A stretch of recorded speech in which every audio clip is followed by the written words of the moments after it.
Marketing 5310 is all about social media marketing. So students that have had the most success using the class outside in their regular life have been entrepreneurs, people that want to market their own business, because social media is a lot cheaper to use than traditional marketing. And then also engineers or people or nonprofits, things like that, where marketing on a budget is really important or key. Also people in the tech industry where social media just makes more sense.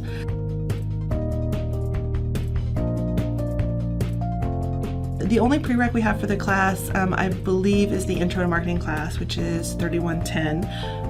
Other than that, the modules that we cover vary a little bit. I mean, I have a lot of flexibility with the class. So we use the book New Rules of Marketing Promotion by David Meerman Scott. He's had like 8 editions already, and we've kept up with the trend, and every time he gets a new edition, we change our book. The reason we use that book is it's the practitioner gold standard for social media marketing. So it's not a traditional textbook, but all of the students and I recognize that is what individuals in the field are using. And so it keeps track with examples of what industry are doing across the board. So some of our modules is using video, using blogs, specifically using social media conversation, video blogs. We also use things like advertising online, everything from banner ads to direct mail to paid search engine results, those sorts of things. We don't do website design. I don't have students design a website, but we do talk about, from a marketing perspective, some of the best practices for website design.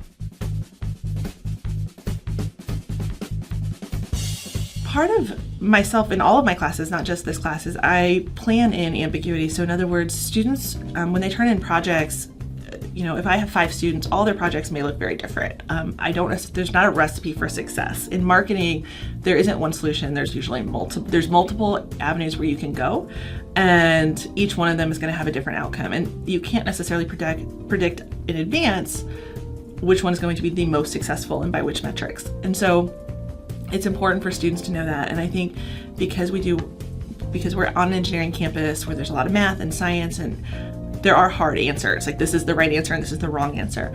And I think that's the biggest shock for students in my classes, is there's not a right answer and a wrong answer. There's your solution, and you have to be able to defend your solution. Outside of that, I can't say exactly which one is going to be the absolute best. That's life. Ambiguity is life. And so I try to make students more comfortable with ambiguity, and I plan assignments so that talking about ambiguity and saying, like, there isn't, even with something like a resume, there's not one right format. And students will come to me and ask questions. And it's like, well, why did you help this person? Their resume looks like this and mine looks like this. And it's like, because you're 2 different people, and 2 different people need 2 different resumes. And so all of those things, I think, are important. And so I try to make students more comfortable with that ambiguity.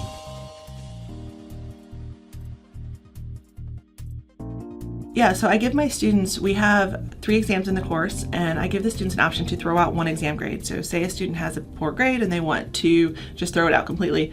I tell them that if they can use the principles in the book to make a piece of content go viral, that I will throw out a grade. And so the content has to tag back to our department. So it has to be a business and information technology branded post, but it can be anything. If their dog does a fun trick and they want to make that go viral, they can do that.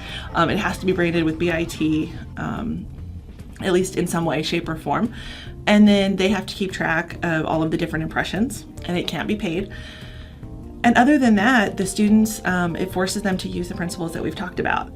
I have not successfully had a student do this yet, primarily because by this time most students don't take initiative to do it in the beginning, and by the time they've gotten a poor exam grade, generally it's towards the end of the year, at the end of the semester, and they don't have time to make it go viral. So whatever content they do use has to be pre-approved by me, because I obviously, for just branding purposes and image management, we want to make sure that it's consistent with our values.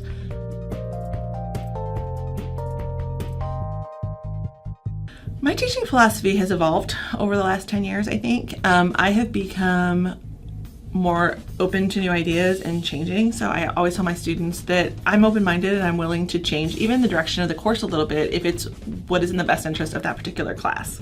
I'm constantly soliciting ideas and feedbacks, and I encourage students to bring in discussion topics, or if they see something that confuses them or is relevant to class at all, we talk about it. And I think flexibility and just using the teachable moments is more relevant, I think, than having a really planned lecture. And so while I do plan a lecture, I am very willing and able to go off script for something that I think is a teachable moment. Hi, I'm Sarah Stanley. My students call me Sarah, and I am excited to have you in my marketing digital promotions class. Hope to see you soon.